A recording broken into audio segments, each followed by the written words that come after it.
आज हम एरसा बनाने वाले हैं।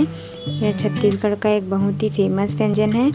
इसे बनाने के लिए हमने चावल को भिगा कर रखा था 3 से 4 घंटे। इसे आप रात भर भी भिगा सकते हैं। उसके बाद हम इसे निकाल कर इसे एक कपड़े में सुखा लेंगे।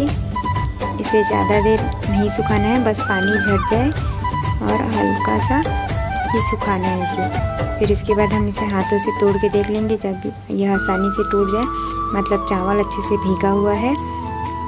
चावल को अच्छे से भिगाना है हमें, यह ज़रूरी है ऐसा बनाने के लिए। देखिए हम हाथ से तोड़ के देख रहे हैं, आसानी से टूट जा रहा है मतलब चावल अच्छे से भीगा है। अब इसे हम खलबत्ते से कूट लेंगे। Subscribe our channel CG24। इसे आप मिक्सर ग्राइंडर में भी पीस सकते हैं।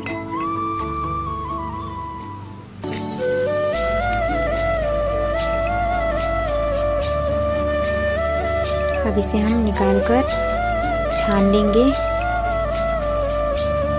इसे छानने से इसमें गुठलियाँ नहीं पड़ती हैं। सभी को हम ऐसे ही पीस लेंगे बारीक। अब इसके बाद हम देखेंगे हाथों से दबाकर, इसमें नमी है मतलब यह बिल्कुल तैयार है। अब इसे हमें दबा कर रखना है ताकि इसकी नमी बनी रहे।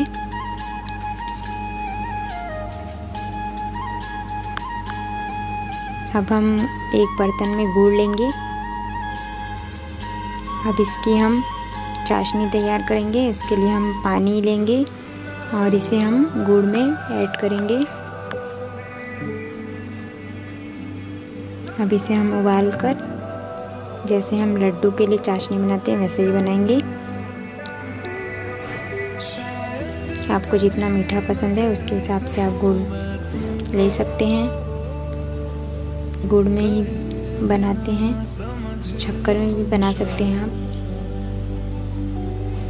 आप।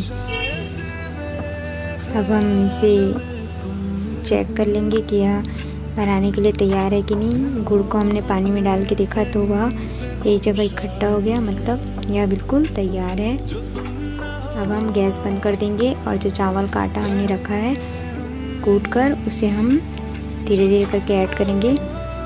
आप थोड़ा थोड़ा करके ही ऐड करें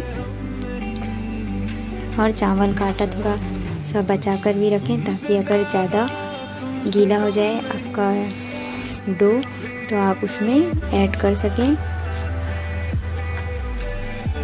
अब यह मिक्स हो गया है। इसे गरम गरम में ही मिक्स करना है। अब इसे हम निकाल लेंगे एक बर्तन में। अगर यह आपसे ज़्यादा गीला हो जाए और आपके पास जो हमने भिगाकर चावल कूटा है जिसे है वो ना बचा हो तो आप सूखा चावल का आटा भी थोड़ा बहुत मिला सकते हैं।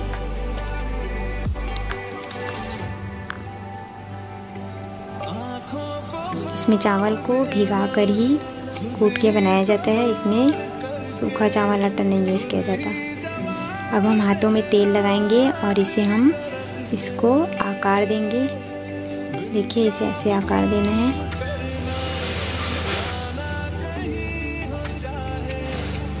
अगर आप भी ऐसे ही बना रहे हो, पहली बार बना रहे हो तो थोड़ा सा ही बना के देखें, उसके बाद ही ज़्यादा बनाएं क्योंकि यह टूटने भी लगता है। अब इसे हम तेल में डाल देंगे और इसे हम पलटेंगे नहीं जल्दी से, नहीं तो यह टूट जाएगा। यह अंदर से बहुत ही ज़्यादा दानादार बनता है। अब ऐसा बन गया है, इसे हम निकाल लेंगे। अगर आप बना रहे हैं तो आपसे टूट रहा है बार बार तो आप इसे मोटा बनाएं और डालें तेल में। उसके बाद इसे ज़्यादा चम्मच ना चलाएं और गैस की आंच तेज़ रखें। अगर आपसे टूट रहा है तो आप मोटा बनाएं तो नहीं टूटेगा।